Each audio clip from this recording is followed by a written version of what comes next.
Aquí resolviendo unos Listo. asuntos. Muy bien, gracias. ¿Tú?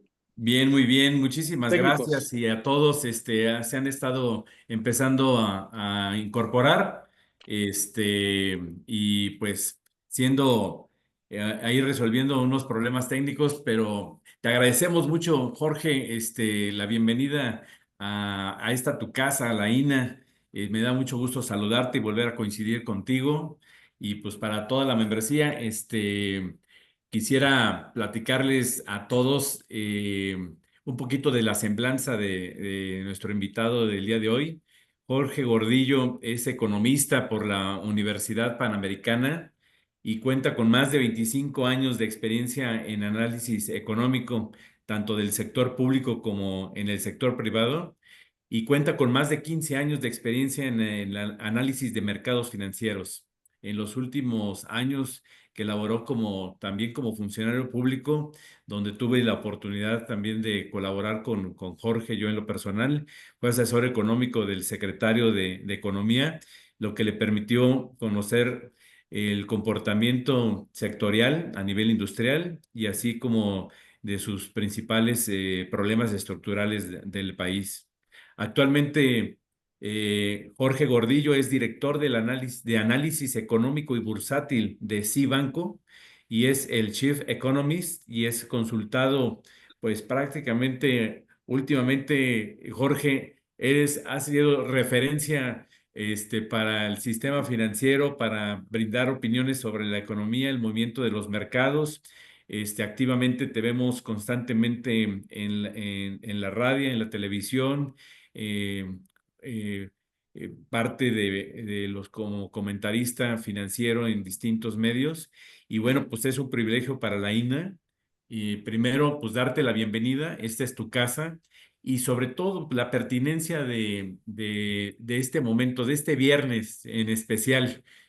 A partir del lunes estaremos eh, pues marcando un desempeño prácticamente con la llegada de la administración Trump.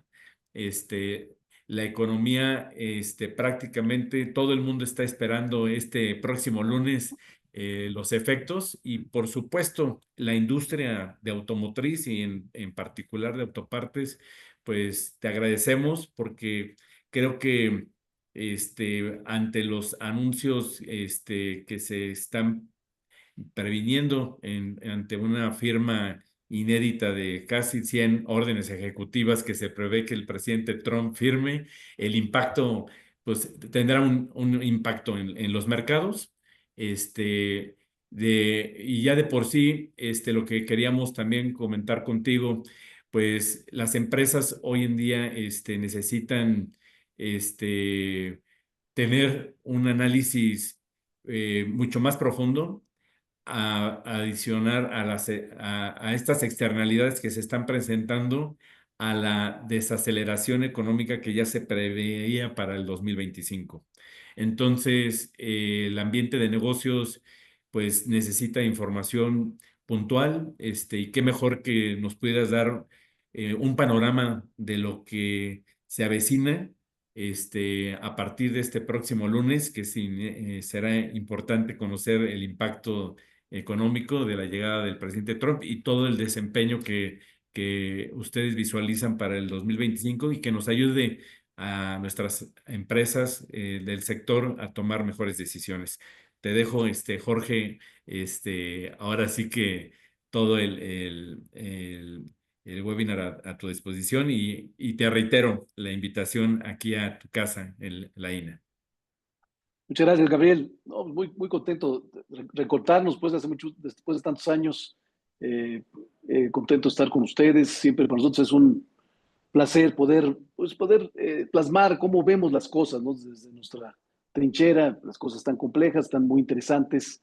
Hay muchas opiniones al respecto sobre la economía, sobre lo que está pasando. Y bueno, dar nuestra opinión creo que para nosotros es muy gratificante.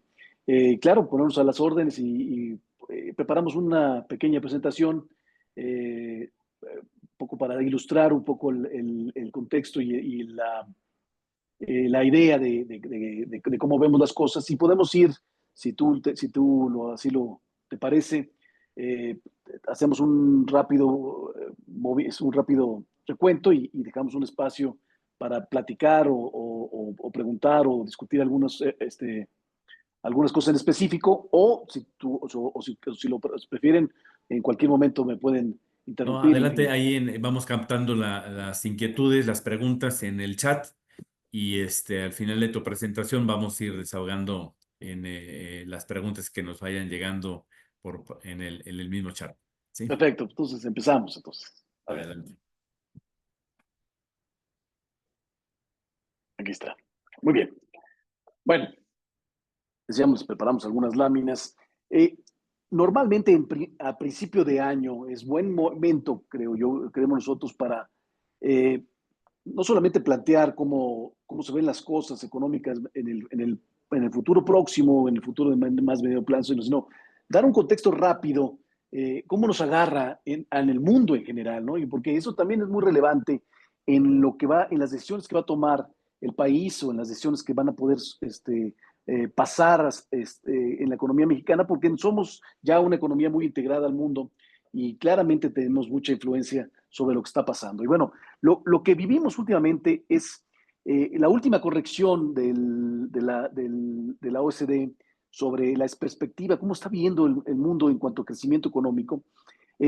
La última corrección que se dio en el mundo en general, no se esperan cambios en cuanto a percepción, se siguen esperando un crecimiento para el 2025 de alrededor de 3.3%, pero sí se cambió la recomposición y eso está muy interesante porque países como Alemania, Francia, el mismo México, algunos otros países latinoamericanos continúan registrando o observando en percepción un deterioro en su proyección de crecimiento económico. Se espera un peor año de 2025 al que se esperaba hace unos 6 meses. A diferencia de, por ejemplo, Japón, Estados Unidos, ¿no? Estados Unidos ha sido demasiado resiliente en sus datos económicos y esta entrada de Trump, incluso con las políticas que está anunciando, le ha dado un poco de cuerda o un poco de mejora percepción económica en el corto plazo. O sea, el mundo cree que Estados Unidos va a mejorar antes que empeorar, ¿no? En el corto plazo. También es muy interesante. Eh, es buena noticia para nosotros que dependemos tanto de Estados Unidos, pero también muy interesante porque eso va a cambiar un poco la situación o la percepción y estimación que tienen por algunas variables financieras. Otro fenómeno interesante en el que está viviendo el mundo en general y que nos pega directo a todos y explica que es un fenómeno global más que un fenómeno interno, es todo este fenómeno inflacionario que vivimos en el 2022 con la disrupción de cadenas de valor, con la salida de la pandemia, etcétera, etcétera, que todos los bancos centrales se han buscado con todo el esfuerzo de aumentar tasas de interés, tratar de contener esta inflación por lo perjudicial que es, como lo vivimos en los 80s, etcétera, etcétera. Lo que hemos observado es que toda la contención, o sea, se corrigieron las cadenas de valor, se corrigieron la escasez, las rutas, la logística, se ha recompuesto un poco la, eh, la proveeduría en el mundo. A lo mejor ya el mundo quiere depender menos de China, etcétera, pero sí se ha visto una recomposición muy interesante de los productos, sobre todo de la industria, en donde vemos un retraso en la recuperación y un retraso en los precios o en la inflación es en los sector servicios. Y eso está también muy interesante. Ese es el sector que más se tardó en recuperar después de la pandemia, porque nos encerraron a todos y poco a poco, y cuando nos salimos otra vez a la calle, el mundo en general tardó, o estos son los sectores que más se golpearon porque pues, no, la gente no iba a los restaurantes, no viajaba, no hacía muchas cosas que entonces de cero volvió a recuperar al 100% y esto a la larga terminó afectando en los precios que todavía no se recuperan.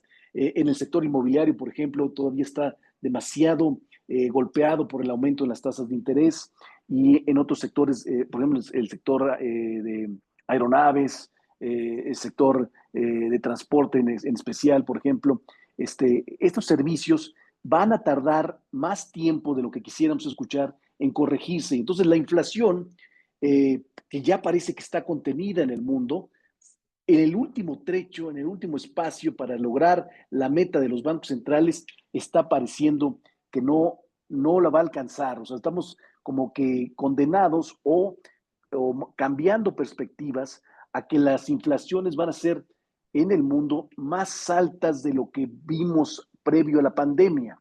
Mejores que en 2022 y 2023, pero un poco más resilientes, un poco más fuertes. Esto significa que las tasas de interés o la normalidad de las tasas de interés también va a estar por arriba de lo que quisiéramos ver o lo que vimos a principios de los 20 o en el 2019, 2018, ¿no? Estoy hablando en el nivel global, ahorita lo vamos a ver específico en México. Y la preocupación principal en el mundo, claramente tenemos muchas preocupaciones geopolíticas, muchas preocupaciones de todo índole en esta época, pero la que más la que está más impuesta como una preocupación para todos los analistas economistas es el camino que ha llevado la deuda en el mundo. Como nunca, el mundo debe como nunca, como porcentaje de su Producto Interno Bruto.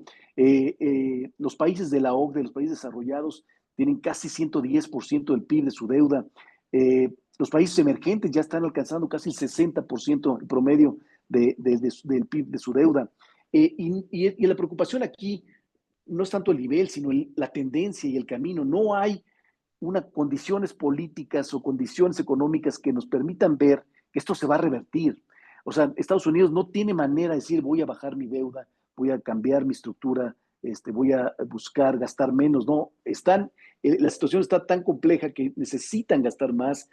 Toda la campaña, tanto republicanos como demócratas, es para gastar más. En China, por ejemplo, también escuchas como mayor gasto para sacar a la economía a flote y que no se depriman a niveles que no quisiéramos ver.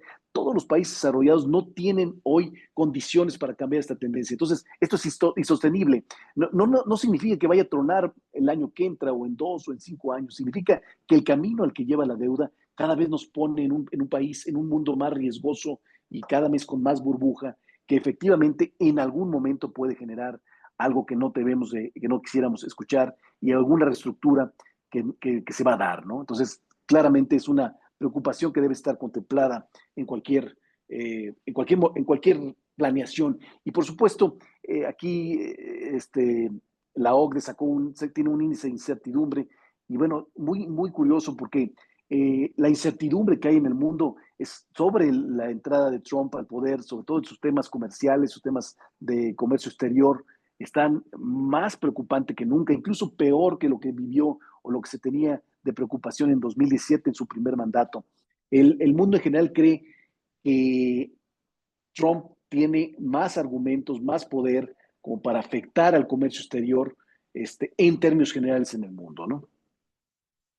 Y bueno, y si esto le sumamos las tensiones geopolíticas que vivimos, que hemos estado viviendo desde la situación entre Estados Unidos e Irán, Rusia, Ucrania, Israel, Hamas, bueno, esta situación es muy probable que se mantenga en el foco de todos porque no se han resuelto la situación en Ucrania, porque la situación en Medio Oriente, aunque hoy se puede firmar la paz, está con un polvorín, está demasiado frágil, demasiado sensible a cualquier error o tontería que cometa alguna de estas partes y que pueda generar otra vez un deterioro, un desorden de preocupación que ya vimos termina afectando en el corto plazo, sobre todo en los precios de los commodities que más le afectan a la inflación o que más le afectan en la planeación económica de cada país, como es el precio del petróleo, el precio de los metales, el precio de la agricultura, etcétera, ¿no? Y aquí también un indicador que encontramos muy interesante también en la OCDE, que define mucho o que le afecta directamente a este sector, el sector de autopartes y automotriz. O sea, la confianza del consumidor a nivel global también a partir de 2022 cayó, ha sido negativa. La gente está gastando, el consumo está positivo, está bien, pero está gastando con preocupación. Entonces, no tiene mucha confianza de que pueda sostener este nivel de gasto hacia adelante. Esto significa que el tipo de consumo es más inmediato, es más básico. Cuando tú no tienes confianza, lo primero que haces es te limitas en compras más no cambias tu refrigerador, no cambias tu de casa, no cambias de carro, etcétera, etcétera. Entonces, sí es importante o relevante ver cómo esta percepción global sobre la confianza del consumidor todavía es negativa y lo que está esperando el mundo en general o el consumidor es ver, escuchar mensajes de alivio en el sentido de que año con año nos dicen que la economía global se va a deteriorar, que vamos pronto hacia una crisis y esta no llega, pero por lo menos me contiene en mi planeación personal. Y bueno, esto no significa que así va a mantenerse, pero esa es la realidad a cómo nos encuentra a principio de año, ¿no? Bueno, y por el lado de política monetaria, bueno, ha sido muy relevante el desempeño, lo que está haciendo los bancos centrales para tratar de contener este fenómeno inflacionario. La manera como ellos saben las herramientas que conocen para contener la inflación es a través de la tasa de interés. Lo que intentan es desincentivar un poco el consumo al aumentar tasas de interés, tratar de incentivar inversión financiera. ¿Para qué? Pues para que no le permitas, no le des opciones, le restringas un poco la demanda al productor y no le des opciones al productor o al dueño de un establecimiento a aumentar constantemente sus precios porque no tiene esta demanda. Entonces, los países desarrollados así conocen una forma para contener la inflación. Aumentan tasas de interés y con ello han logrado, por lo menos sí lo hemos visto, que la inflación se haya retenido un poco, se haya bajado. Y esto ya al estar en el último trecho, ya en condiciones más decentes, bueno, lo que hemos visto es que ya a partir de mediados del año pasado, los bancos centrales están empezando a bajar tasas de interés, tratando de normalizarla. Todavía no entramos en crisis como para estar ahora del otro lado en cuanto a subsidio de tasas de interés, pero sí que ya no estén tan lastimosas, tan altas, tan restrictivas las tasas de interés. Esa es la primera buena noticia que hay, que nos agarra en el principio de año. Las tasas de interés ya van a ser menores a las que hemos observado los últimos 2 años. La mala noticia es que la resiliencia de la economía norteamericana nos hace pensar que esta baja en la tasa de interés a lo mejor va a ser menor a la que quisiéramos ver en este año 2025. Por eso es tan importante ver las fechas de política monetaria, sobre todo en Estados Unidos, para intentar escuchar constantemente si esta percepción que hoy es de cautela por todos los fenómenos que se vienen de Trump, a que no bajen tasas de interés, puede cambiar en cualquier momento, ¿no? Bueno, ahora vamos directo a la economía mexicana.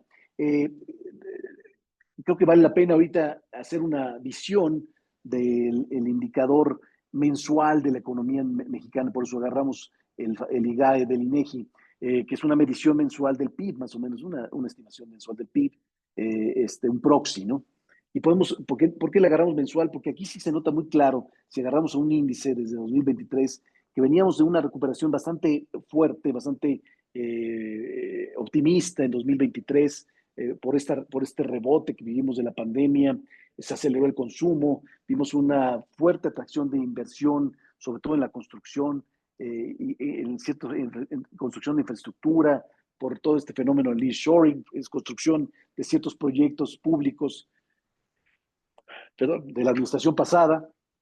Vimos un boom interesante de la economía en 2023 que se fue apagando en 2024 y se puede ver cómo el índice generó ya en la última parte, en el último trecho de 2024, podemos ver que esta ímpetu se está perdiendo en el índice. Si lo vemos en la variación anual, todavía peor, ¿no? O sea, en el último mes, este indicador, en el mes de octubre, ya es negativo. Todos los drivers de indicadores que ayudaban a la economía mexicana se están desapareciendo muy rápido. La inversión fija bruta, decíamos, aquí lo podemos ver muy claro, ya tiene crecimientos anuales negativos. El consumo privado, que venía creciendo alrededor de los 5% en 2022, 23, en 2024 bajó al 3, 2,5 y ahora ya está abajo del 2%. El empleo formal, el crecimiento del IMSS, también creciendo abajo del 1%. Las exportaciones, porque si es bueno, lo que nos salvó después de la pandemia fueron las exportaciones al abrirse la industria, pero luego en 2023 el crecimiento de exportaciones volvió a caer o volvió a bajar y perder ímpetu de manera importante por esta recomposición que hemos observado en los sectores clave para nosotros de la industria, como es el sector específico, el sector automotriz, el sector eléctrico, electrónico, ha tenido una recomposición porque vienen cambios tecnológicos importantes, y esta recomposición se ha traducido con menor demanda, con menor nivel de exportaciones en los últimos año y medio. Situación que no va a durar siempre, ¿no? Es situación que sabemos que al hacer una recomposición en algún momento va a generar un boom y va a generar muchas oportunidades en los sectores que estos cambios tecnológicos van a provocar una venta muy interesante en los siguientes años. Pero por lo pronto, las exportaciones que nos ayudaron en los años pasados no nos están ayudando en la industria para este año y medio actual. Dependíamos mucho del consumo que se está pagando, de la inversión que se está pagando, y esa es un poco la explicación por la cual notamos una desaceleración importante de la economía mexicana. No, esto no significa que vamos directo a una crisis estructural, vamos empantanados en una situación mala. Lo que significa es que todo este boom que se había dado post-pandémico se apagó, no se provocaron otras variables, otros drivers que nos ayudaran a sostener esos crecimientos altos del 3,5%. Entonces, ahora le cuesta más trabajo a la producción romper esos niveles de crecimiento. ¿Qué es lo que podemos esperar hacia adelante? Primero, vamos a tener que vivir esta época de desaceleración, esta época de corrección, por lo menos la primera mitad de año, quizá un poquito más, porque no hay forma de que el inversionista o que el empresario reactive o cambie su posición de ciclo. Primera, por la incertidumbre que hay en el exterior y que está generando este cambio de gobierno norteamericano. Pero segunda, por la incertidumbre interna que hay también en cambio de gobierno en el país, que pues lo primero que genera es pues más dudas que, que, que más dudas que optimismo que se pueda generar. O sea, primero, el inversionista lo que observa es que hay una cierta preocupación política ante una concentración de poder por parte del gobierno. Hay cambios de reglas importantes, sobre todo en el sector judicial, que no sabemos muy bien hacia dónde nos llevan. Hay una corrección en la estructura de inversión en los bienes tan importantes, básicos, que necesitamos todos los industriales para poder desarrollarnos, como es el sector energético, como es el sector de infraestructura. Entonces, hasta no ver condiciones más confiables, más claras, pues por lo pronto lo primero que hace el inversionista y el empresario pues es pausar sus inversiones. Todo el entusiasmo que tenía en 2023 sobre el nearshoring, hoy le toma pausa. Hoy dice, hoy no estoy tan seguro, hoy voy a ver, primero me espero. Ese es suficiente pretexto para esperar que este proceso de desaceleración se pueda profundizar un poco más en los siguientes meses y podemos vivir incluso lo que nosotros los economistas llamamos una recesión técnica, o sea, que habrá trimestres donde el Producto Interno Bruto esté por abajo del trimestre anterior, ¿no? Eso es posible, ¿no? ¿Y qué tanto podemos esperar esta mala situación coyuntural, que es lo que creemos que es coyuntural? Bueno, en la medida que el gobierno logre recuperar la confianza que perdió al inicio de sus elecciones. Por ejemplo, este plan México que presentó a principio de la semana es un buen comienzo. Bueno, todo plan para mí es bueno, ¿no? Cuando tú tienes un plan es mejor que no tenerlo. Entonces, el hecho que presenten un plan que busca retomar confianza, que busca reactivar inversiones, que busca incentivar productos, sectores, tener un camino, una meta de la economía hacia el mediano plazo, son muy buenas noticias en el sentido de que, bueno, por lo menos ya tenemos un camino, ya me diste mi primer paso de confianza, el siguiente va a ser que se vaya concretando, que no sea nomás discurso, que no sea nomás un plan. Y en la medida que esto se vaya dando, bueno, entonces yo sí tendré ya la confianza y cambiaré mi percepción, mi idea de inversión y volveré a retomar mis proyectos que había pausado. Y entonces la economía tendrá espacio para volver a reactivarse. Pero esto va a lograrse conforme se va retomando la confianza. Esto puede durar 3 meses, 6 meses, 9 meses, un año, y esa va a ser responsabilidad del gobierno y la defensa que logre efectiva sobre las amenazas de Donald Trump. Ahora, en el sector específico de autopartes, aquí vemos un fenómeno muy interesante. Primero, pues hicimos un índice de los últimos 10 años, simplemente para ver que es un sector completamente más dinámico que la economía en general. O sea, mientras la economía en 10 años subió en términos reales, o sea, por arriba de la inflación, 20%, el sector de autopartes subió el 60%, o sea, 3 veces más de lo que le subió la economía en general. Entonces, es un sector dinámico, un sector productivo para el país. Pero observó dos fases muy interesantes que vale la pena remarcar, que seguramente ustedes la conocen, pero cuando los ves en esta percepción gráfica, creo que te genera un poco de otra visión. Primero, una fase bastante atractiva, bastante positiva del 2013 al 2018, con crecimientos bastante altos, y ahí se vio la mayor parte del crecimiento. Después tuvimos una época de olvido o una época de reestructura que claramente fue afectada por la pandemia y por otras políticas internas que no favorecieron al sector. Y tuvimos desde el 2018 al 2020, principio de 2022, como el sector registró crecimientos, prácticamente se quedó en términos iguales. Son varios años, son cerca de 4 años de olvido. Y a partir de 2022 volvimos a ver una reactivación del sector interesante, una reactivación del sector no solamente de autopartes, del sector automotriz. Volvimos a ver tasas de crecimiento, tasas de ventas internas de automóviles positivas en rubros bastante interesantes, cuando no se tenían constantes pérdidas y ventas menores. Entonces, bueno, ese es un fenómeno muy interesante. Ahora, lo que yo les comentaba al principio de la plática, como la confianza del consumidor en general, pues sí termina afectando en la coyuntura, en la percepción de la gente. Entonces, esta desaceleración, junto con una mala confianza del consumidor, bueno, sí ha provocado que en el 2024 no haya sido el mejor año para el sector de autopartes, pero está acompañado con esta coyuntura. Entonces, de todas, este es un sector exitoso, es un sector que lo que hay que entender es en qué ciclo económico nos encontramos, en qué coyuntura, aguantar este proceso y saber que cuando la economía se reactive, el sector va a reactivarse de manera más acelerada, más productiva y ya estar preparados para explotar esas condiciones, o sea, aguantar estos momentos y explotar las condiciones favorables cuando se puedan observar venir, ¿no?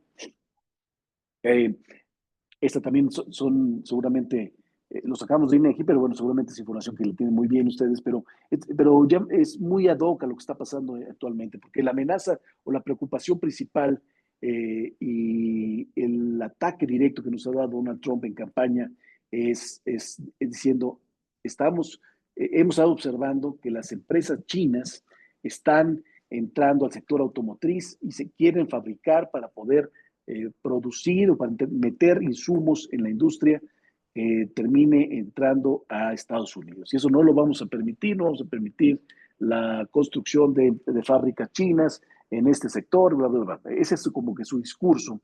Y bueno, podemos ver que en el caso específico de autopartes, a partir de la primera amenaza de Trump cuando entró en su primer mandato, la composición de importación de autopartes se ha contenido de China, incluso es menor. Es un argumento creo que se puede plantear al equipo económico de Trump. Es una percepción la que tiene Trump, no necesariamente es una realidad. China lo primero que quiere es dominar el mercado interno, quiere competirle a los carros japoneses en un principio. Claro que toda intención de los chinos o de cualquier parte del mundo es en algún momento poder seguir a Estados Unidos, porque es el consumidor más grande del mundo. Pero por lo pronto, ahí es donde el gobierno tiene que generar una cara importante sobre Estados Unidos. Primero decir, tú eres mi socio comercial número uno, a ti es el que prefiero, y entonces hacer una política en la cual no termine lastimando ni la relación que tenemos con China, pero sobre todo no rompa la relación que tenemos con Estados Unidos, ¿no? Muy bien, bueno. Otra fenómeno que juega en contra sobre esta percepción de desaceleración, percepción de debilidad para el 2025 en la economía, son las finanzas públicas. El año pasado el gobierno terminó con un déficit muy, muy alto que no habíamos visto en décadas, arriba del 4% del PIB. Es un déficit bastante preocupante que puso ruido en ciertas calificadoras, que por supuesto acelera el riesgo de provocar ahí sí una crisis más fundamental. La buena noticia es que el nuevo gobierno de Claudia Sheinbaum, en su primer participación, sobre todo al presentar el presupuesto para este año y los próximos, da la señal de que quiere contener, que lo que dijo López Obrador era cierto, que simplemente entró un déficit de un año para terminar sus proyectos, pero era temporal. Claramente era político, él quería ganar las elecciones a como diera el lugar. Pero bueno, la buena noticia es que Claudio siempre dice, lo voy a corregir, voy a hacer el esfuerzo, y para corregirlo tiene que bajarme el gasto público. Entonces, una reducción en el gasto público, pues es una mala noticia para la economía, porque si de por sí estamos con mala confianza, con una tendencia de consumo a la baja, con una tendencia de inversión a la baja, bueno, si le bajas al gasto público, bueno, también le sumas a una situación de debilidad en la coyuntura. Esta es una corrección temporal también, es una corrección no necesariamente que se va a quedar siempre todos los años, simplemente este año tienen que hacerla si quieren mantener la confianza del exterior que le dio tanta fuerza a López Obrador en su sexenio. Eh, Siempre tuvo mucha duda, mucho conflicto con el sector privado, pero, pero logró mantener una imagen en el exterior.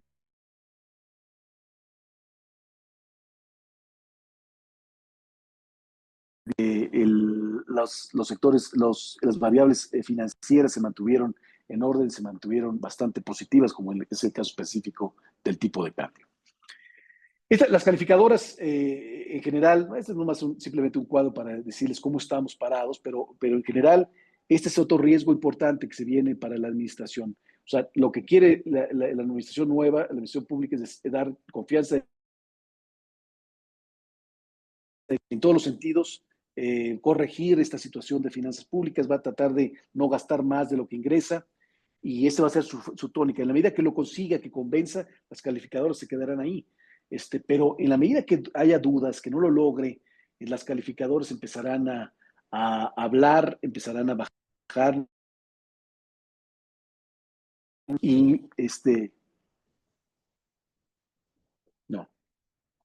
Y eh, la preocupación aquí sobre las calificadoras es que ya estamos muy cerca de perder el grado de inversión.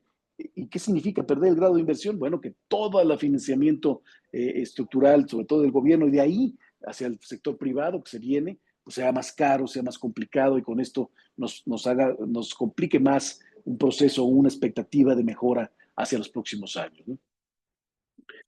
En la coyuntura, bueno, sumándole a la situación que estamos viendo sobre la economía, bueno, en la última encuesta del Banco de México sobre los especialistas o analistas económicos, bueno, podemos ver cómo a partir de las elecciones del año pasado, inmediatamente cambió la percepción de buen momento de inversión. En 2022 decíamos, y 2023, esta euforia sobre el nearshoring generó, bueno, es buen momento para invertir en México. Yo escuchaba mucho a clientes nuestros cuando íbamos a ver, ahora es momento de regresar a México, volver a todo lo que sabía, todo el miedo que había provocado el inicio de la administración de López Obrador.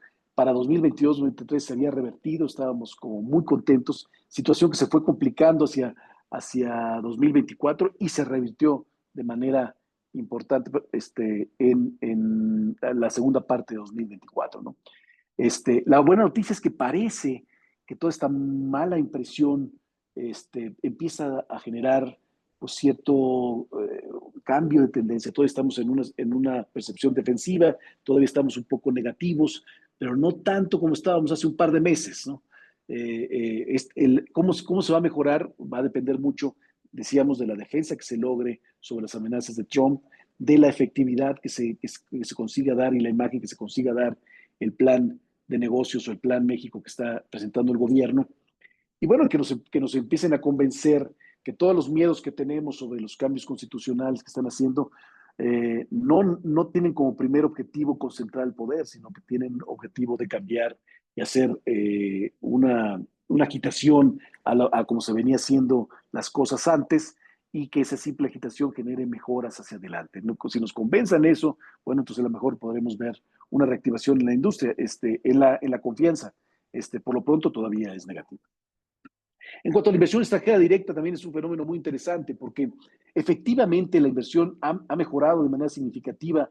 Teníamos promedios de inversión en los 2000 hasta 2014 alrededor de 20,000 millones de dólares y a partir de 2015 la inversión extranjera sí ha observado un rebote interesante.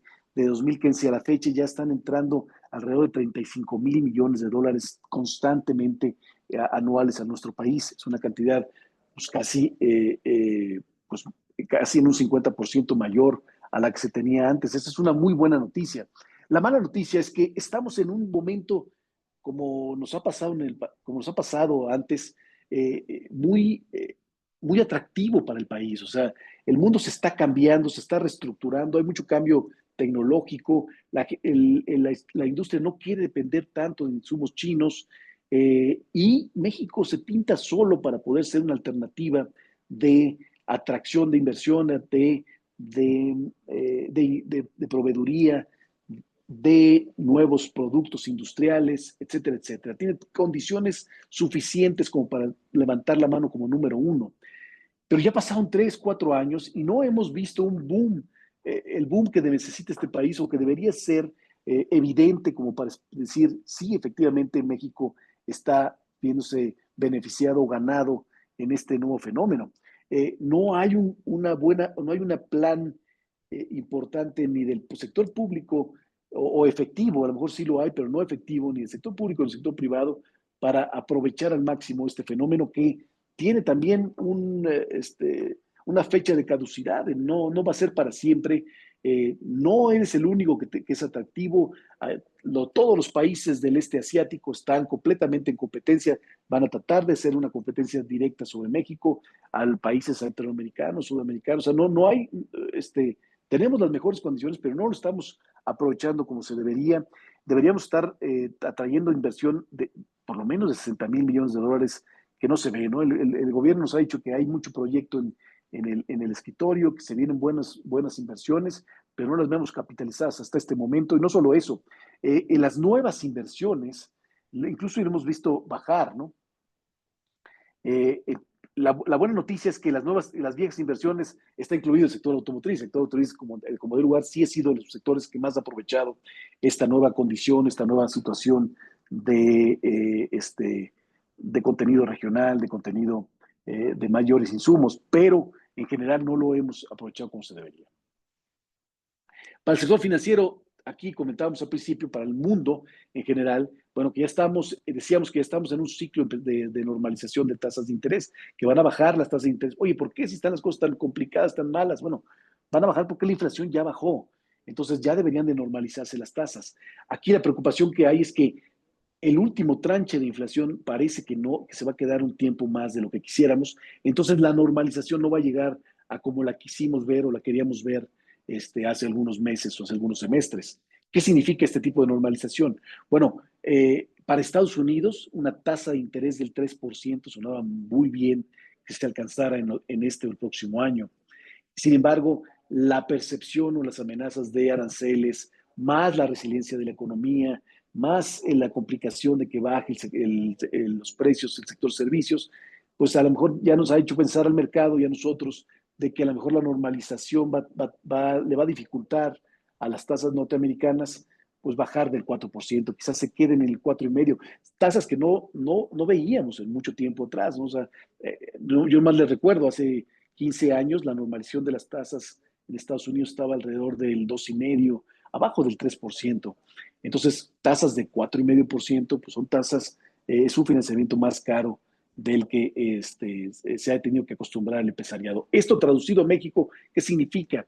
La normalidad a la que esperábamos hace 6 meses era que la tasa de interés regresara por lo menos al 8%, pero la normalidad andaba entre el 7,5% y 8%. Esa es una tasa de esperanza que teníamos. Sin embargo, todas estas resiliencias a las que yo estoy hablando han cambiado la percepción a que a lo mejor la tasa se va a estacionar un rato, pues entre el 8,5% y 9%. arriba de la expectativa que quisiéramos. Esa es la mala noticia. La buena noticia es que es un nivel abajo del que está ahorita. Ahorita estamos en 10% la tasa de fondeo. La TIE está un poquito más arriba de esto, es 10,4. Bueno, podríamos esperar que cierre el año entre el 8,5 y 9%. Son 100 puntos base menos, que le va a dar un poco de aire a la industria para poder financiar o refinanciar sus créditos de corto plazo y esperar un poquito antes de poder refinanciar sus créditos de más largo plazo, porque hoy sí la tasa de largo plazo está más arriba por la incertidumbre que se hay en general sobre lo que puede hacer Trump hacia los próximos años. Sí, incertidumbre que se va a ir corrigiendo en los siguientes meses. Esta es la inflación en México en particular. La meta del Banco de México es llegar a una inflación del 3% con una diferencial, con un rango de tolerancia de 1%. O sea, el 4% está cómodo, Banco de México. Este nivel ya se acercó, cerramos en 4,21 el año y es muy probable que rompamos el 4% en los próximos meses. Entonces, Banco de México en estos meses muy probablemente, decíamos, se podría acercar al 9% de sus tasas de interés, pero aquí como lo estamos observando en expectativa, también es muy probable que la inflación ya haya llegado a sus niveles más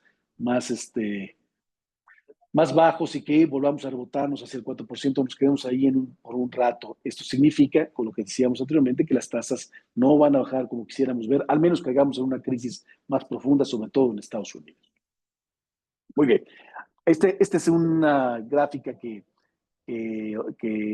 sacamos de Integralia. Un poco el ejercicio que hicieron es lo que comentábamos hace un ratito, cómo ve el sector privado, la autonomía de contrapesos al Ejecutivo Federal.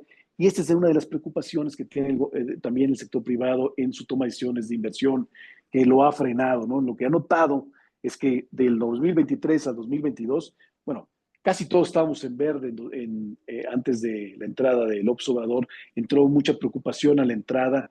Qué cosa que se fue refinando en el sexenio, no se dieron todas las preocupaciones que teníamos quizá a principio del sexenio, pero que retoman y renuevan con fuerza en esta nueva administración de Claudia Sheinbaum, y la percepción es que perdimos autonomía en el sector legislativo, en los congresos, en la Suprema Corte, en las gobernaturas, en la Comisión Nacional de Derechos Humanos, en el Tribunal Electoral, en el Banco de México incluso, que aunque ha mantenido el discurso de que no va a tocar el Banco de México, cada vez más integrantes son más pro cuatro transformación. Y bueno, todavía no lo hemos visto, pero corremos el riesgo de que se salgan un poco de la confianza que nos ha dado para contener la inflación como su primera y única prioridad y acción por seguir, ¿no?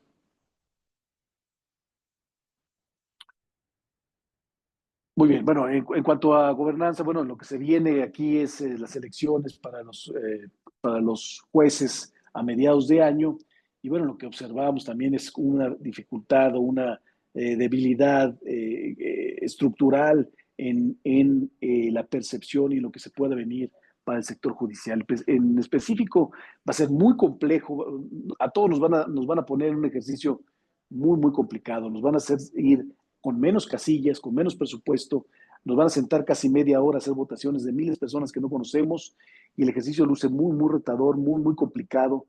El gobierno nos está queriendo convencer de que esto por sí solo va a provocar una mejora, porque va a generar, los cambios siempre generan mejoras, pero son muchos retos que tienen que seguir, todo lo tienen en contra, y pues hay que estar muy atentos porque sí puede tener una repercusión, o sea, puede alargar la desconfianza que hay sobre la economía, lo que permita que el PIB o el desempeño de la economía en este año pues, sea negativo todo el año, o también puede provocar algún señalamiento de calificadoras o alguna huida de capital que genere un rebote, un cambio en el tipo de cambio. A diferencia de la incertidumbre política que habíamos enseñado al principio de la plática sobre el mundo, de la preocupación de que llegue Trump, que era más fuerte que incluso que en 2017, en México la percepción es otra.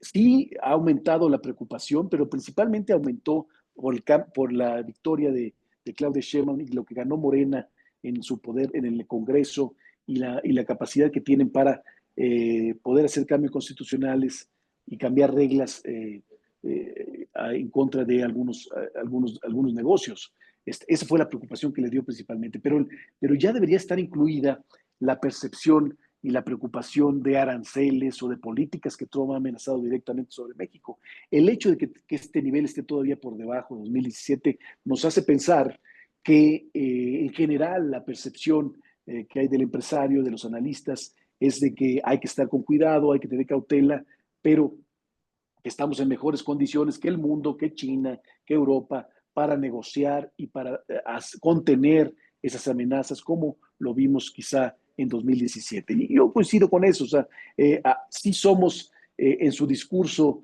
un enemigo directo, pero al mismo tiempo somos socios comerciales, dependen mucho de nosotros, no hay forma que se salgan o que cambien de un día para otro de que produzcan todo en Estados Unidos y sobre todo en el sector industrial tan bien repartido, tan bien estructurado como está ahorita, no hay manera de que consigan mejores proveedores. Unas aranceles directos a este sector va a provocar, le vas a dar fuerza al sector automotriz japonés, al sector automotriz europeo, más allá de lo que puedes hacer con el consumidor. ¿Por qué? Porque la automotriz norteamericana es la que está muy bien separada con los socios comerciales. Entonces dependen mucho de nosotros.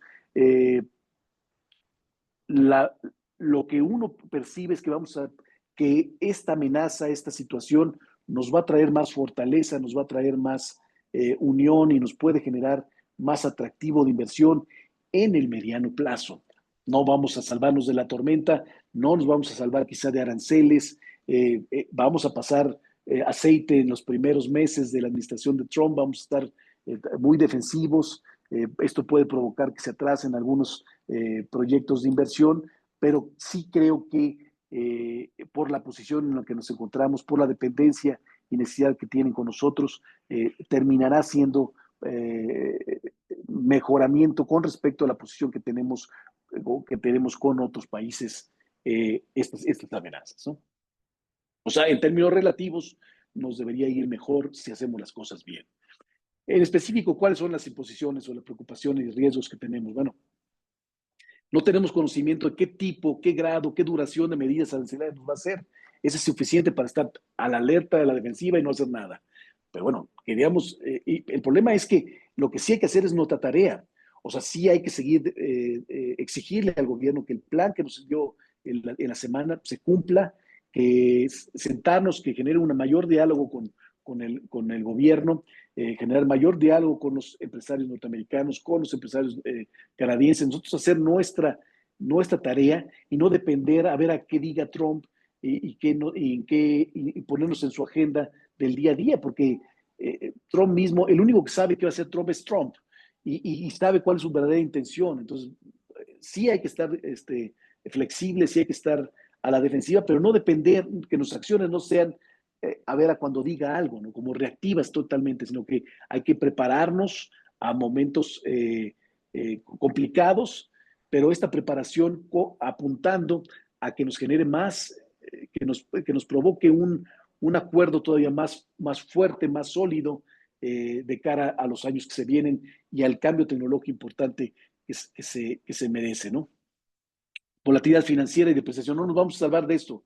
Al haber incertidumbre, inmediatamente hay volatilidad, el tipo de cambio se va a subir sí o sí, no hay otra. El inversionista no se espera a ver qué pasa, toma posiciones defensivas, aprovecha estas coyunturas para hacer dinero y bueno, hay que entender eso. Entonces, no necesariamente hay que generar pánico, hay que comprar dólares cuando esté en 22 o 23, no, hay que entender qué ha pasado en el pasado, o sea, hay que protegerse ahorita y cuando ya está la situación complicada hay que tener una posición un poco más flexible, hay que saber que normalmente el mercado exagera en sus movimientos y porque a mí luego me dicen, oye, ¿por qué piensas que el tipo de cambio se va a volver a bajar? ¿Qué condiciones hay? Nada, simplemente que el mercado financiero siempre exagera, siempre se mueve de más. Entonces, al moverse de más, vas a ver una corrección positiva a esos niveles máximos en los siguientes meses, porque nadie se queda cruzado los brazos. A una amenaza, a una imposición, viene una reacción, viene una negociación que termine un poco tranquilizando y generando una posición de confianza a que le vuelvan a apostar al peso de otra vez de manera positiva. Así pasó en 2017, cuando ganó Trump, inmediatamente con toda posición se subió casi más de un peso el tipo de cambio y en los siguientes meses volvió a bajar a los niveles que estaba de manera importante. Y muchos que compraron nivel a ese precio, pues perdieron mucho dinero, ¿no? Muy bien. Bueno, un poco estos son los escenarios que vemos ante las amenazas que puede dar Trump. Por supuesto, la presentación se las dejamos para que la puedan revisar con más calma o que la puedan compartir como ustedes deseen. Es simplemente escenarios de visión que con la experiencia que tenemos y los modelos nos hacen creer que podría moverse el tipo de cambio. No hay una certidumbre específica, pero tratamos de un poco dimensionar afectaciones de tal forma que podamos tomar una decisión de cobertura, una decisión de estrategia de cara al corto plazo, o sea, a las siguientes semanas, y al mediano plazo, a los siguientes meses, ¿no? Un poco es así, ¿no? O sea, nosotros creemos que se vienen momentos complicados para el tipo de cambio, después después con la negociación de los siguientes meses podríamos tomar una recuperación y a nosotros nos preocupa la segunda mitad de año por los cambios en los jueces, cómo se venga, la percepción del exterior, la preocupación que se pueda tener sobre la renegociación de TEMEC de los próximos años y esto sea suficiente para cerrar el año cercano a los 21 pesos por dólar. Pero lo importante aquí es el promedio. El año pasado promedió el tipo de cambio 18.33. Es muy probable que este año promedie arriba de los 20 pesos por dólar. Esa es una depreciación de más del 11%, suficiente como para esperar este cambio en precios significativo que ahora nos va a jugar en contra a como nos jugó a favor en los años anteriores. Un poco en términos generales o en términos de resumen, estas son las expectativas de las principales variables económicas del país que tenemos para este próximo año. O sea, tasas un poco más abajo, pero más arriba de lo que creíamos hace 6 meses. Una inflación cercana al 4% y está el nivel de tipo de cambio como lo vemos, por supuesto con mucho movimiento interno en el año, son de cierre de año, y un crecimiento bajo con la posibilidad de que sea incluso negativo este año, como lo vivió el primer año López Obrador en su sexenio, pero un rebote decente de crecimiento para el 2026. Entonces, en conclusión, nosotros vemos un año complicado, una situación, todo está pintado, todas las condiciones están negativas para la economía mexicana, como para que pase un momento complicado en el año, en todos los sentidos.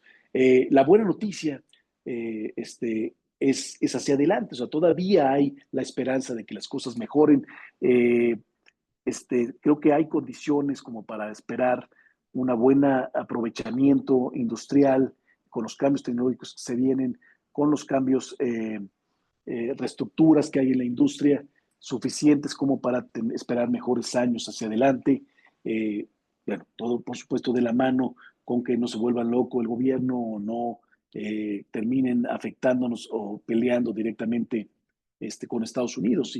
Pero quitando esas cosas que normalmente no pasan, bueno, sí, en el mediano plazo hay la esperanza, sobre todo en un sector automotriz, sector de autopartes, de que las cosas van a mejorar.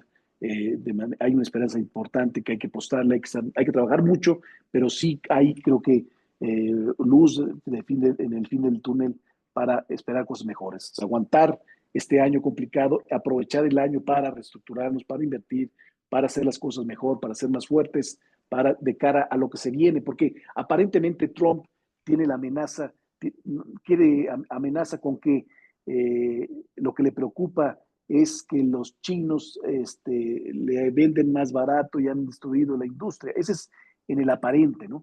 En el aparente, ¿por qué? Porque el mundo en general ya se acostumbró del producto chino, ya ha hecho cosas, ya tiene insumos chinos, y bueno, no necesariamente eso es malo. O sea, Estados Unidos se vio beneficiado aunque su déficit comercial es muy alto, tiene el capital suficiente para pagarlo, ha hecho mucho dinero en los servicios, ha hecho mucho dinero en el sector financiero, pues paga perfectamente su déficit comercial sin ningún problema. Ha mandado la producción barata a otro lado. Esa no es mala noticia. Yo creo que lo que más le preocupa a Estados Unidos, y eso es lo que está atrás de esta amenaza de aranceles, más que del producto en general chino, es que los chinos en el transcurso de hacer los insumos, le ganaron tecnológicamente, se le adelantaron, le copiaron todo lo que estaba haciendo Estados Unidos y lo están mejorando. Casi todos los rubros tecnológicos están haciendo las cosas mejor y la preocupación sobre la hegemonía de lo que vienen de las ciudades inteligentes, toda la tecnología que se viene, inteligencia artificial para las próximas décadas, está en juego. Entonces, la hegemonía es la que está peleando, eso es lo que en realidad le preocupa y por eso está buscando hacerle un contrapeso, una pared ahorita inmediata a los chinos. Y bueno, ahí nos podemos ver beneficiados nosotros si lo aprovechamos de manera correcta. Bueno, aquí lo voy a parar, a ver si podemos generar o les gustaría generar alguna pregunta o algún comentario. Sí, muchísimas gracias, Jorge. Muy completo el análisis y bueno, pues sí, las preocupaciones del sector, pues mucho sobre pues, el crecimiento. Había una preocupación, unas preguntas muy puntuales con respecto al tipo de cambio que ya ahorita lo comentaste, porque exactamente en la parte del tipo de cambio habíamos pasado de escenarios del 16.50 y donde ante una eventual puesta de la parte de aranceles, estas presiones en el tipo de cambio prácticamente descontaría esta recuperación de competitividad, de que hablo de recuperación entre comillas, porque no puedes basar la competitividad No, en una industria en el tipo de cambio, pero sí representaba una pérdida de competitividad para el sector exportador y ante estos escenarios que vienen de volatilidad con la presión, este, pues nunca una medida de proteccionista anunciada con respecto a aranceles podría mitigar en suficiencia una por la volatilidad del tipo de cambio. Pero es importante por las operaciones que realiza la industria. Somos una industria que el 90% de la producción se destina a la exportación y obviamente en las operaciones, pues el tipo de cambio siempre es un factor que juega en los flujos financieros de la operación de las empresas. Pero nos preguntan también si tienes alguna opinión con respecto a las expectativas del comportamiento del salario mínimo general y cómo impactaría esto en la economía. Hay una gran preocupación del sector de esta presión de seguir con esta tendencia de incrementar el salario mínimo. ¿Cuál es la perspectiva que traen ustedes en el banco? no, claramente el tema del salario es un tema de arena movediza. Efectivamente estaba retrasada la recuperación del salario, estuvo por mucho tiempo en el último lugar de prioridades. En la última parte de Peña Nieto se empezó a discutir cómo recuperarla, eh, cómo no cobrarle el costo completo al trabajador, cómo incorporarlo. Todos los economistas siempre decimos que la mejor manera de recuperar el poder adquisitivo y recuperar el salario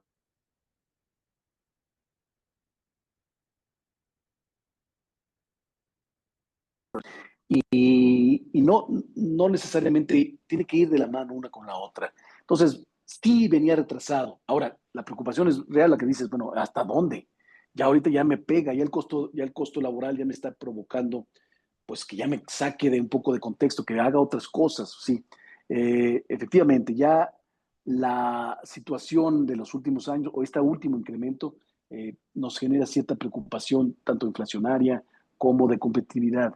Yo creo que el mismo gobierno sabe que está ya en las últimas partes, en los últimos años para poder aumentar de manera significativa los salarios, pero ahora el sector privado, que se lo aguantó todo el tiempo, que no ha peleado y ha dicho, ok, me la como.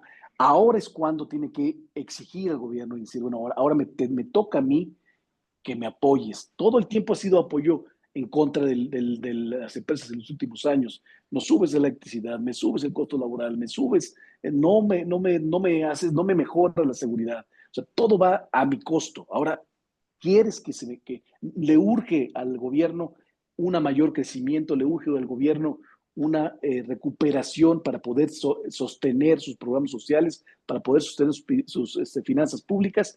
Entonces, hoy está contemplando más que el sexenio pasado al sector privado. Hay que aprovechar eso y hay que exigirle al gobierno, ok, está bien, yo ya no he hecho nada, ahora me toca a mí que me generes ciertos incentivos, que me provoques, que me ayudes a provocar una mejor productividad, una mejor capacitación, algo que me justifique estos nuevos salarios para el trabajador y que se vea reflejado en una mayor producción y no en precios, ¿no? Entonces, creo que yo que por ahí va, no es algo fácil, ni es algo que creo a lo mejor no lo tiene tan claro el gobierno actual, pero sí es nuestra responsabilidad para hacerlo, porque si no, los costos nos van a sacar del mercado. Ahora no, siempre en economía uno cree que viene una acción y todos nos quedamos cruzados. No, siempre alguna acción debe haber una reacción que genere pues, una reestructura para todos, para el bien de todos. ¿No?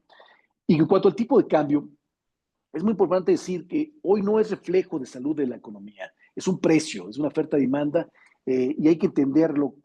¿Qué es lo que refleja? Lo que refleja es un poco el diferencial que hay entre el movimiento en los precios con tus principales socios comerciales, en este caso Estados Unidos. Estados Unidos tiene un promedio de inflación del 2%. Nosotros tenemos un promedio de inflación del 4%. Entonces, el comercio no es justo si unos suben más precios que otros. El tipo de cambio es lo que debería reflejar. Debería corregir este diferencial de inflación entre un país y otro. Y entonces el tipo de cambio real, o el teórico que le llamamos nosotros, debería estar moviéndose 2% año con año. O sea, debería estar subiendo siempre. Pero como todo le afecta y es influido por el sector financiero, por inversiones en todos lados del mundo, entonces a veces sube más rápido o a veces baja. Pero hay que tener en cuenta cuál es la tendencia de largo plazo que tiene, porque ahí va a tender el tipo de cambio. Hoy la tendencia real del tipo de cambio anda alrededor de los 19, 19.50. Entonces, si vemos los 22, 23, entender que va a ser temporal, que se debe de corregir en algún momento, como cuando estuvo en 16, que nos decían, oye, ¿para dónde se va? No, esto es completamente un fenómeno coyuntural, no se va a repetir.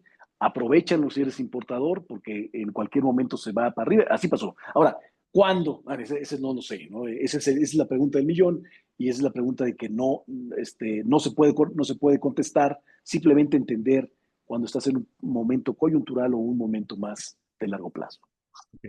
En este año, obviamente, vamos a visualizar estas presiones en la economía, en el movimiento de los distintos indicadores y vamos a ir viendo las correcciones en el desempeño de la economía.